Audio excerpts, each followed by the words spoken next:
How American policy exacerbated inflation. American prices continue to rise, and officials are baffled as to how the central bank could have let this.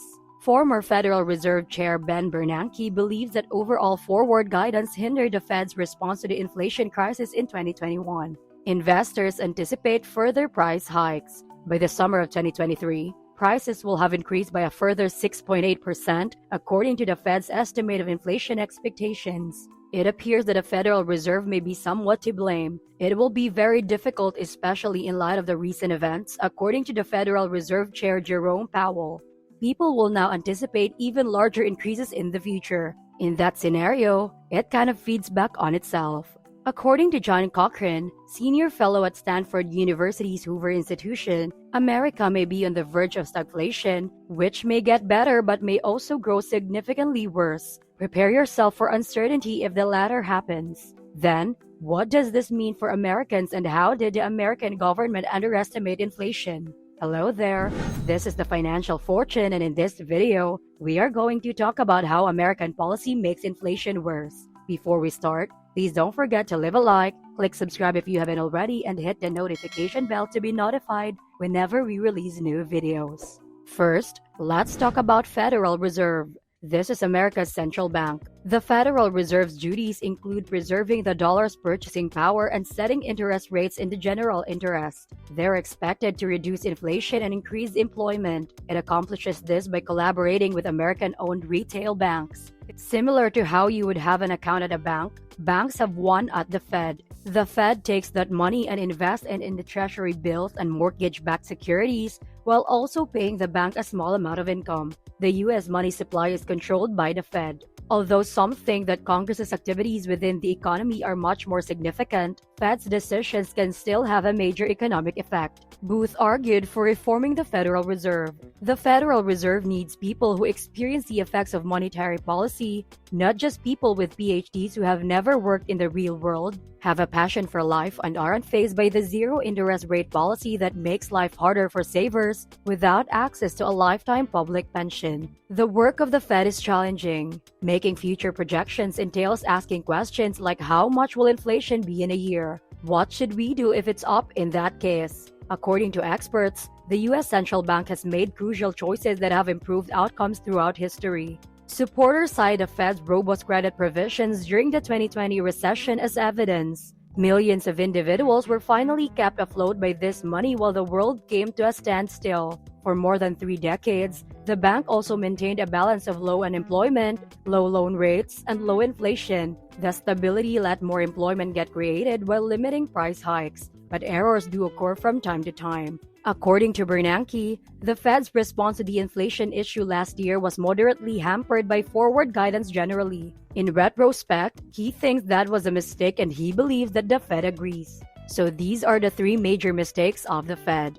The first was a sudden rise in the amount of money available. The total amount of money under the Fed's control has significantly increased in recent years. It may take months or even years for changes in the money supply to take effect in the economy. People would assume that everything would cost twice as much if there were the same number of things in the economy, but 2 times as much money. The savings account of average Americans first reflected this sharp increase before they abruptly disappeared. According to Booth, the wealthiest and oldest Americans have a majority of this money. The sharp rising trend in product pricing has also persisted. The Fed continued to increase the amount of money in circulation as this dynamic took hold, chiefly through printing and issue bonds that some claim the market didn't require. As a result, the United States had its most severe spell of inflation in more than 4 decades. Similar processes occurred all around the world, ushering in a new historical era of inflation. Let's go on the second mistake. The bank was raising interest rates far too slowly when it first began to do so. To combat this high level of inflation, the central bank employs its federal funds interest rate. The central bank didn't turn the switch to increase borrowing costs until March 2022. They initially raised rates by a 1/4 percentage point but then raised rates further. This rapid takeoff marks the beginning of a major policy turnaround from the previous 3 decades. The Fed's decision to delay taking any action was their last mistake. Months passed before the Fed did anything about the early signs of inflation. For instance, the price of petrol increased by about 50% in November 2021. Even the cost of used autos increased by almost 30% during the same period. This was taking place as the Fed continued to acquire lots and lots of treasuries and to keep interest rates at zero. The bank initially referred to inflation as transitory in the hopes that it would go away. It hasn't thus far. The Federal Reserve wasn't the only institution to make errors at this time either. According to economists, the federal government also contributed significantly to this inflationary spiral. Fiscal policy, which differs from monetary policy in that it incorporates taxes and spending, is decided upon the President and Congress. While monetary policy operates through the banking system, the fiscal policy directs impacts the amount of money that will be in your wallet. All of those were instances of fiscal policy intended to hasten the recovery of the economy. Many economists, including the well-known Milton Friedman, held the view that increases in the money supply cause inflation.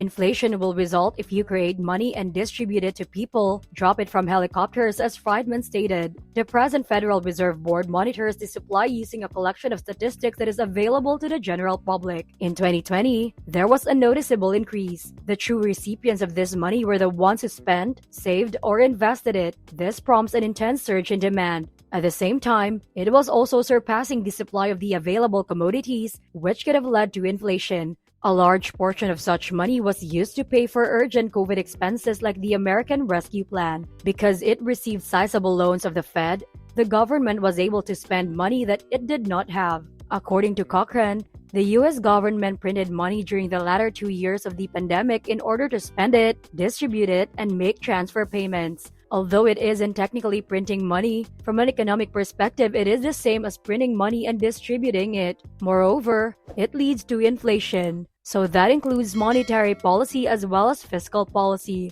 Aside from its own errors, a number of factors beyond the government's control exacerbated its battle against inflation. Black swan events are what economists refer to as. This have so far included COVID, problems in the supply chain, and Russia's full-scale invasion of Ukraine that happened in 2020. However, the Federal Reserve is consulted by the American government when it needs a response to these events, and whatever the Fed decides will have an international impact. This is so because a lot of firms use the Fed-controlled US dollar to settle transactions. As a result, a significant transmission mechanism spreads American monetary policy throughout the rest of the world. The US dollar is used in 88% of global transactions, and Fed policy affects and determines where it is located. Whatever Americans do is not limited to the U.S. economy. The global economy is impacted. It can be challenging for the Fed to deal with these unforeseen shocks as it navigates other unknowns. Some Fed voting positions remained vacant while inflation gained traction. A key member was forced to quit as a result of what some consider to be an insider trading scandal,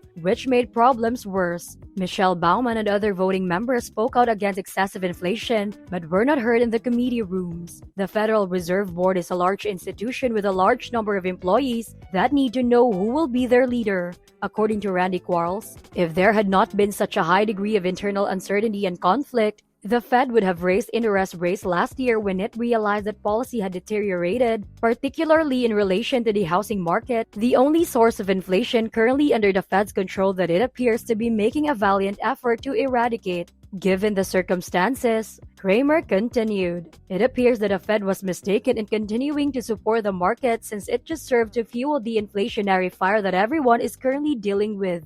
According to economists, the Fed's ability to restore order without causing a recession has diminished recently, but it's still a possibility. They will have to quickly raise lending rates to what economists refer to as a neutral interest rate, one at which the economy is neither expanding nor contracting too quickly in order to achieve this. The neutral rate is a real estate rate, according to Cramer. No matter what the neutral rate is, it signifies quite different things if inflation is 8% compared to 2%. If inflation is expected to be high and stay high, it follows that the economy's neutral rate will likewise be higher. In order to stabilize the economy, a larger return is required as the cost of commodities is rising. The peaks in the 1970s and 1980s are actually much more similar to the peak today if inflation is measured consistently. Even so, the historical accounts may be instructive for the current generation of central bankers. Even while errors are rare, they can nonetheless have a significant effect. For the record, their wise decisions can also have a significant effect. The Federal Reserve is mandated to develop monetary policy policy that serves the interests of both investors and the general public. And this task, which they haven't really had to take since 1981, is going to be one of them. And that is it for today's video.